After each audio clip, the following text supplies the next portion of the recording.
삼성전기, LG전자, 삼성 SDS, LG EDS, 그리고 아까 말했던 LG 디스플레이, LG 이노텍 이런 종목들이 이제 굵직한 IT 10조짜리 기업들인데 저는 이런 애들도 지수 보니까 지수 대비 보니까 주가가 4년 전보다 지금 다 바닥이에요. 그래서 이런 IT 쪽 또는 뭐 자동차 쪽, 2차 전지 쪽 작은 호재만 나와도 꿈틀대고 풍풍 뛸 수 있는 그런 확률은 높아진 상황이다라고 말씀드리는 겁니다.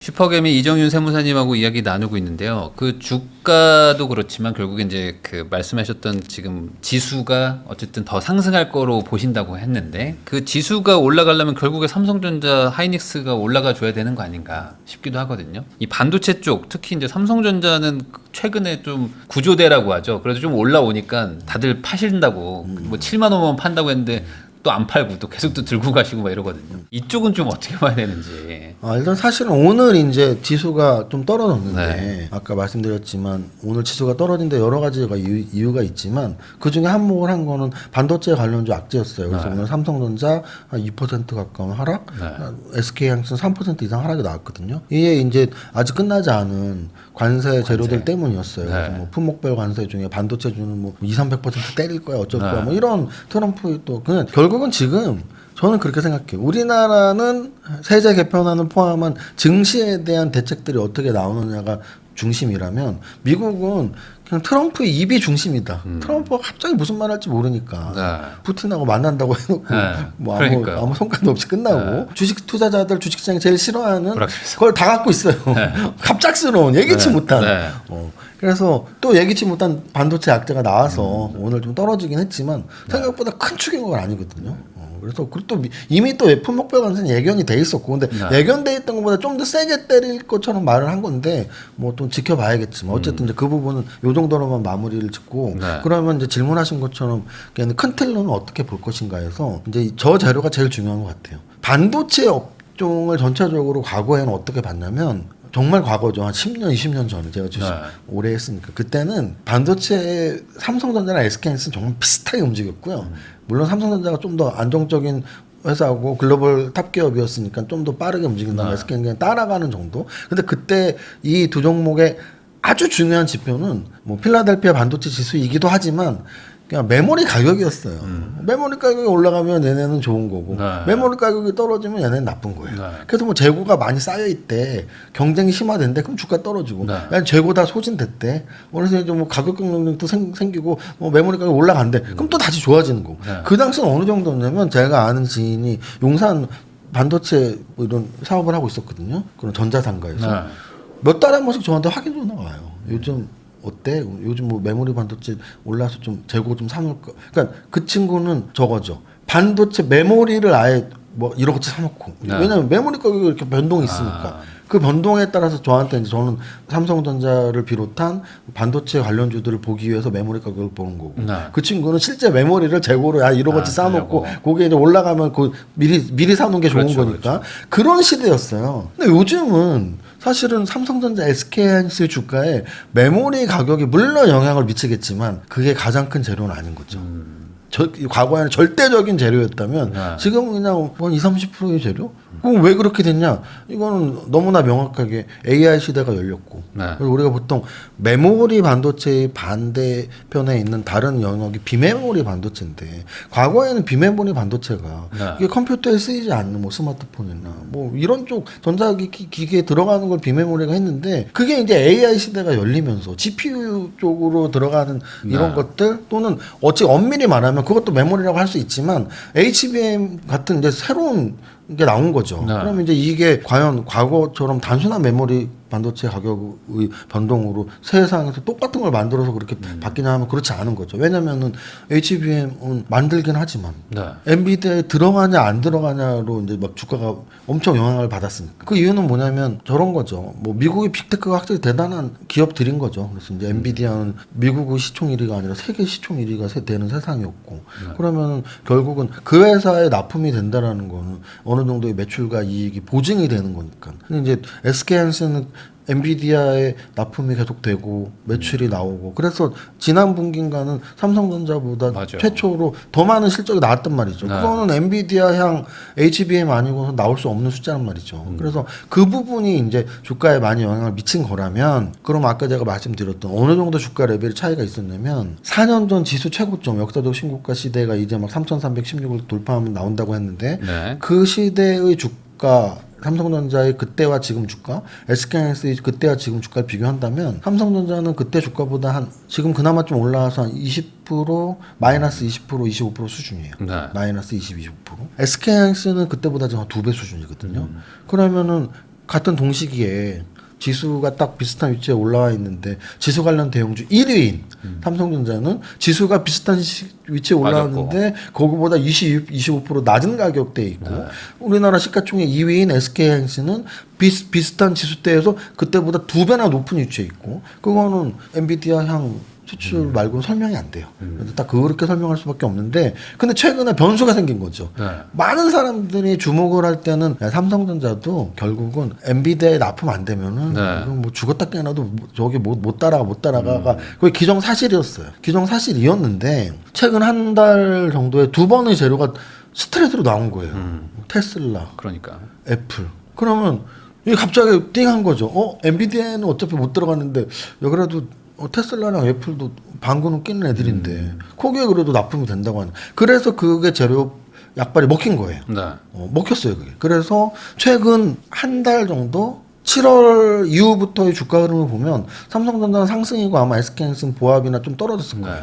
그래서 이게 추세라는 거는 한 번 또 형성이 되면 쭉 가거든요. 네. 근데 지금 여태까지 애플과 테슬라의 재료가 나오기 전의 삼성전자와 SK하이닉스는 명확하게 SK하이닉스가 훨씬 좋은 추세고 삼성전자 안 좋은 추세였다면 그 재료가 나온 최근 한 달 좀 넘는 기간 동안은 SK하이닉스는 상대적으로 조정을 그리고 또 하나 삼성전자가 애플 테슬라 호재가 있었다면 동시에 SK하이닉스가 악재가 한번 나왔어요. 외국계 증권사에서 야 뭐 올해까지가 피크고 내년부터 뭐 HBM 물량에 대한 네. 가격 컨트롤이나 물량 컨트롤이 되겠어? 엔비디아가 뭐 다른 업체 선정할 수도 있고 이런 리포트가 외국계 증권사를 통해서 나왔거든요. 그러면은 SK하이닉스는 악재가 나오고 네. 삼성전자 호재가 나오고 근데 실제로 주가 움직임도 한 달 이상 그런 쪽으로 움직이고 그래서 저는 조금 더 추세를 지켜봐야 되겠지만 네. 만약에 제가 한 3-4달 전에 이런 인터뷰를 받았을 때 아유 이게 바뀌려면 삼성전자가 엔비디아 뚫지 않고는 바뀔 수가 없습니다라고 네. 답변을 드렸었어요. 근데 네. 애플과 테슬라 또는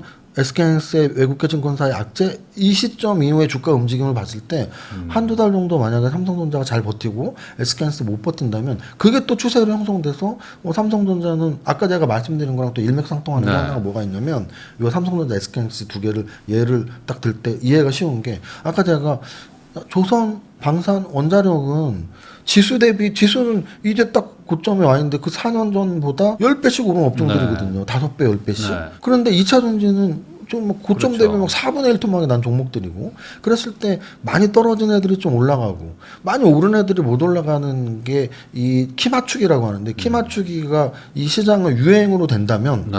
그러면 삼성전자랑 SK하이닉스 두 종목이 갈 길이 그거랑 연결돼서 좀 보일 수 있는 거죠. 그동안 4년 전 지수 대비 깎여 있는 삼성전자 호재가 나왔네. 너무 싸게 보이네. 네. 또는 4년 전보다 2배나 오른 SK하이닉스 내년에도 HBM 이거 엔비디아 통할까? 이런 의견들이 계속 나오면서 주가가 사실은 삼성전자가 더 좋아질 수도 있나라는 확률은 굉장히 생긴 거죠. 네. 아니 이게 사실 뭐 주식이라는 거는 막 이게 생물처럼 막 계속 바뀌니까 이게 뭐 몇 달 전에 얘기했던 게 또 달라질 수도 있고 그런 근거가 이제 이번에 나온 어떤 호재들. 그렇죠. 그러니까 엔비디아는 못 들어도 네네. 엔비디아 말고 나머지에서 돈 벌면 되는 거 그렇죠. 아니야. 그렇죠. 그것만 벌어도 얘는 이거보단 더 비싸져야 돼. 네네. 라는 어떤 그런 논리가 생긴다는 거죠. 당연하죠. 왜냐하면 이게 어떤 거냐면 네. 우리가 알고 있는 회사들 중에 사업 다각화라고 있거든요. 네. 사업 다각화로 주가가 막 10배씩 오른 애들이 있어요. 예를 들면 과거에 우리 마스크팩 만드는 회사가 있었어요. 네. 그 산성 에레나스인가 하여간 비슷한 이름입니다. 근데 그 종목이 원래는 피혁 만드는 회사였거든요.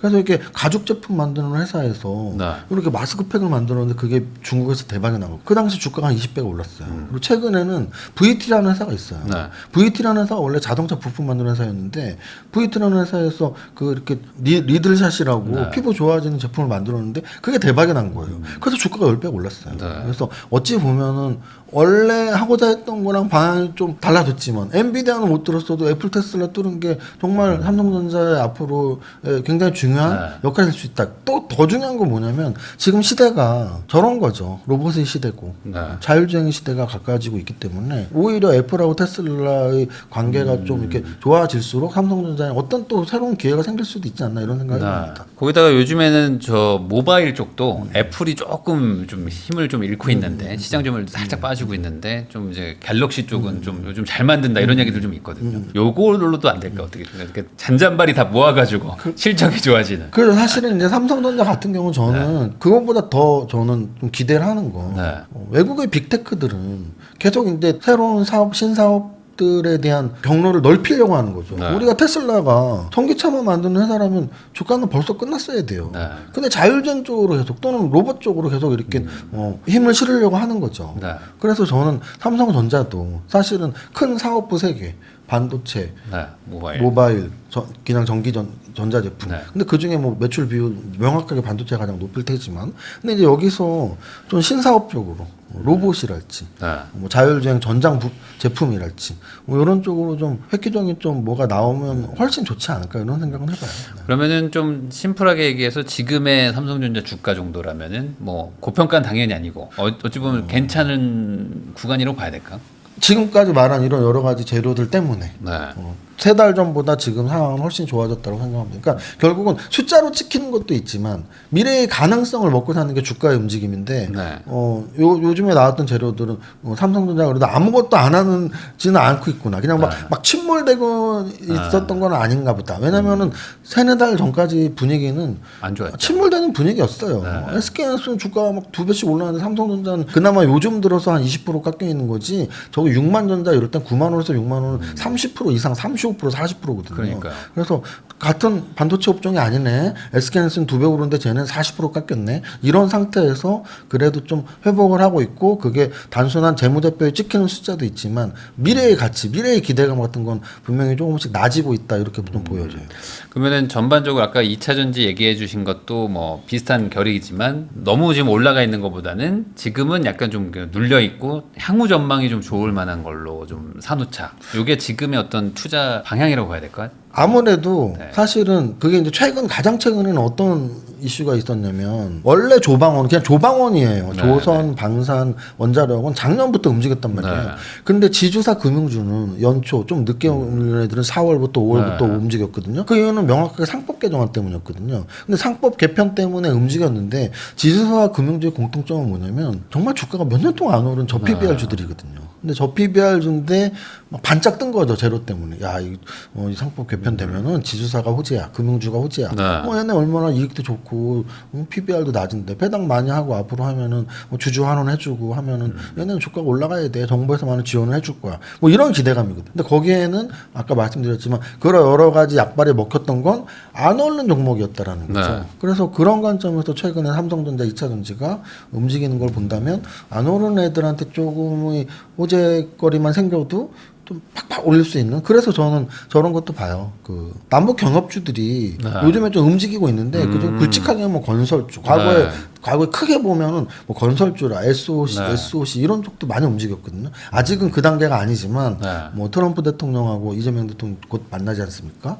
24, 25일 날 방미를 해서 그랬을 때 여러 가지 관세 협상에 대한 이야기 또는 뭐 방위비 이야기 여러 가지 이야기가 있겠지만 혹시 북한에 대한 이야기가 좀 좋은 쪽으로 나올 수도 있습니다. 좋은 쪽으로 많이 나온다면 남북경협주들도 그동안 뭐 건설주나 중장비주들이나 못 오른 애들이 태반이거든요. 그럼 걔네들한테도 또 호재로서 역할을 할 수 있는 거죠. 그러니까 결국엔 지금은 약간 전반적으로 좀 안 오른 것들 그런 것들 위주로 좀 관심들을 많이 가지고 손바뀜이 조금씩 나오고 있는 느낌이 들어요. 그 말은 지금 이게 어쨌든 너무 단기적으로 올랐기 때문에 이게 뭐 팔고 분명히 좀 다른 걸로 좀 바뀔 것이다. 이동을 할 것이다. 아무래도 주식시장에서 추세 매매의 핵심은 언제 파는 거냐고 네. 그 언제 파는 결국은 이익 실현자들의 몫이에요. 아까도 말씀드렸지만 지주사 금융주가 한 달 조정 받았거든요.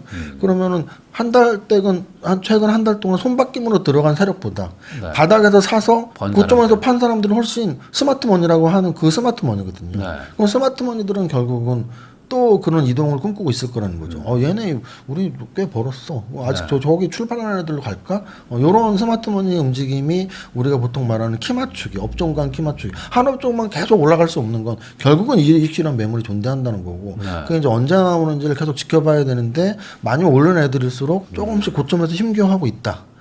그러면 바닥 또 그 동시간 한두 달 동안에 동기간 동안 2차 전지를 비롯한 또 못 올랐던 애들은 한두 달 동안 좀 움직임이 나오고 있다. 이거를 종합해서 엮어 본다면 올라가는 애들은 좀 주춤하고 떨어져 있던 애들이 올라가네. 요게 추세적으로 지속될 수도 있겠다라는 확률이 높아진 거죠. 그러면은 자동차 쪽도 현대차도 좀 가능성 좀 있을까요? 그게 이제 후보 중에 예를 들어 2차 전지 돈도 잘 벌고 2차 전지와 삼성전자만 제가 예를 들었지만 그럼 그런 애들이 또 누가 있냐 해서 아주 명확히 딱 말씀하신 왜냐면 차트는 보면 나오니까 한 4년 전 지수가 지금 지수인데 그때보다 못 오른 애들이 다 해당되는데 그중에 뭐 화학주는 그때보다 한참 떨어져 있어. 화학주는 그럼 화학주는 좀 지켜보면서 실제 다 적자거든요. 언제 흑자로 돌아서나 좀 지켜봐야 될 것 같고 자동차도 현대차, 기아, 뭐 현대모비스 다 그렇습니다. 다 그래요 지금. 근데 이제 뭐 여러 가지 저는 재료들이 있겠죠. 뭐 자동차 뭐 미국의 품목별 관세 뭐 우리나라가 요번에 관세 협상에서 뭐 2.5% 손해 났 뭐 이런 얘기들부터 해서 못 오르는 요인들이 있지만 아까도 말씀드렸지만 못 올랐던 애들이 올라갈 수 있는 요인이 생겼을 때 확실히 재료가 먹히니까 자동차 쪽엔 그럼 어떤 호재가 나올 수 있을까? 예를 들어 이런 거예요. 지난주에 디스플레이 재료가 나왔단 말이에요. 삼성 디스플레이에서 그 중국의 디스플레이 업체랑 뭐 소송을 했었는데 이겼습니다. 그래서 그날 LG 디스플레이가 무슨 20%가 올라요. 근데 그 차트를 보면 완전히 바닥 차트거든요. 그럼 이건 확실한 건 바닥 애들이 어떤 재료가 나왔을 때 한 방이 나올 정도라는 건 사람들이 많이 이런 생각을 하고 있다는 얘기야. 오히려 대형주가 한번 뭐가 나오기만 하면 쫙 가는구나. 이 업종이 못 가는데 이 업종별 리스트가 다 잡혀 있어요 지금. 2차 전지 또는 제약바이오 중에서 신고가 근처에 있지 않은 호재만 나와봐라. 그렇죠. 그리고 뭐 방금 제가 디스플레이라고 했지만 거기 디스플레이에 그럼 우리가 예전부터 말했던 IT 전기전자 업종 이게 요즘은 반도체를 별도로 빼버리니까 반도체가 아닌 전기전자 업종에 우리나라에 꽤 굵직한 애들이 많아요. 삼성전기, LG전자 이런 애들 반도체 아니란 말이에요. 근데도 10조 이상 대기업들이고 삼성전자, 삼성전기, LG전자, 삼성 SDS, LG EDS 그리고 아까 말했던 LG 디스플레이, LG 이노텍 이런 종목들이 이제 굵직한 IT 10조짜리 기업들인데 저는 이런 애들도 지수 보니까 지수 대비 보니까 주가가 4년 전보다 지금 다 바닥이에요. 그래서 이런 IT 쪽 또는 뭐 자동차 쪽, 2차 전지 쪽 작은 호재만 나와도 꿈틀대고 풍풍 뛸 수 있는 그런 확률은 높아진 상황이다라고 말씀드리는 겁니다. 그럼 마지막으로 지금 또 시장이 또 막 이렇게 또 바뀌고 있으니까 뭔가 분위기 좋을 때랑은 또 다른 투자도 해야 되고 또 반대로 또 이제 몇 달 지나서 또 다시 또 바뀔 수도 있으니 이렇게 좀 혼란스러운 시기 때 좀 어떤 투자관을 가지고 가는 게 좋을지 뭐 간단한 조언 한마디 해주시면 좋을 것 같습니다. 뭐 투자 철학 쪽으로는 오늘 계속 말씀드렸던 분산 투자를 좀 핵심으로 두고 내 종목들이 너무 한 업종에 치우치지 않게 좀 분산 투자할 필요가 있고요. 그다음 저는 이제 뭐 탑다운 투자자이기 때문에 탑다운으로 본다면 시장, 업종, 종목을 봐야 되는데 시장은 둘 중에 하나다. 지금 글로벌 전체적으로는 신고가 시대다. 우리나라도 신고가 시대 가는 게 맞다. 그래서 포인트는 미국의 금리 인하 전까지 9월 전까지 경제 지표가 어떻게 나올지에 대한 움직임 그리고 이제 국내적으로는 누가 뭐라 그래도 확실한 건 분명히 세제 개편안이 악재로서 영향을 미쳤다. 그러면 그게 아예 단기간에 확정 질 거야 끝 이래버리면 순간 하락할 수 있을 것이고 또는 알았어 그럼 그냥 투자자들이 원하는 대로 해줄게 하면 굉장히 큰 호재가 될 수도 있으니까 그게 이제 이 지수가 어떻게 움직일 거에 대한 변수 포인트. 업종으로는 두 가지를 확실히 구분하자. 많이 오른 업종, 못 올랐던 업종. 많이 오른 업종은 다 알고 있다. 조방원이라고 우리가 별명까지 줘줬잖아요. 조방원 거기에 지주회사 금융주 원자력 전력기기까지 걔네들은 많이 오른 애들인데 거기서 최근에 한 달 이렇게 조정받는 모습이 보이거든요. 얘네가 거기서 더 갈지 고점 징후가 있네 계속 지켜봐야 되고 또는 얘는 언제 올라 했던 애들이 대표적으로 좀 꿈틀댄 게 2차 전지 또는 LG 디스플레이 급등하면서 그 IT 쪽 또는 우리 부일남님께서 질문하셨던 자동차는 언제요? 이런 애들이 공통점이 도대체 언제 오르는 거야? 근데 이런 애들이 호재가 나오는지 좀 지켜보고 그러면서 우리가 해야 될 일은 그 각 업종의 대표주. 그러니까 나는 만약에 자동차가 오르면 나는 현대차 살 거야. 아니면 뭐 현대 글로비스 살 거야. 모비스 살 거야. 또는 뭐 IT 쪽 오르면 나는 삼성전기 살 거야. LG전자 살 거야. 2차 전지 오르면 나는 뭐 포스코 퓨처엠 살 거야, 에코프로비움 살 거야 이렇게 한 업종에 한 2개 정도 이렇게 좀 후보를 만들어 놓고 진짜 이 업종이 오르는지 지켜보는 게 가장 좋은 전략이다. 이게 많이 눌려 있는 종목을 사는 거는 좋은 전략인데 여기서 또 하나에도 올인하면 또 그거 못 맞추면 또 한 세월 가잖아요. 그러니까 이번에도 또 이렇게 올인하지 말고 여러 개 좀 분산해서 기회를 한번 잡아보자 이런 얘기 해주신 것 같습니다. 지금까지 이정윤 세무사님 모시고 최근 주식시장에서 어떻게 투자해야 되는지 이야기 나눠봤고요. 이런 얘기들 잘 반영하셔가지고 좋은 선택하시면 좋겠다는 말씀 전하면서 저도 세무사님하고 인사 나누도록 하겠습니다. 오늘 나와주셔서 감사드립니다. 감사합니다.